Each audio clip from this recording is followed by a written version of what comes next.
How to delete a job in Jobber. In this video, I'll show you how to delete a job in Jobber. So to get started, go ahead and open Jobber into your browser, sign into your account, and then once you're signed in, go ahead and click on the Jobs tab at the left side of your screen. Now in here, select a client where the job that you want to delete is found. So click on the client name, and then that will take you into the section. So it will take you into section where you'll be able to find more details about this client.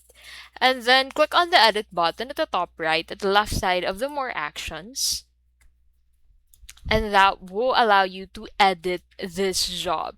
So scroll down at the very bottom and you'll be able to find this delete button at the bottom left of that specific job section. So click on this delete button and make sure to check all of this checkbox. So click on the delete job button to confirm deleting this job. And that is how you can basically delete a job in Jobber.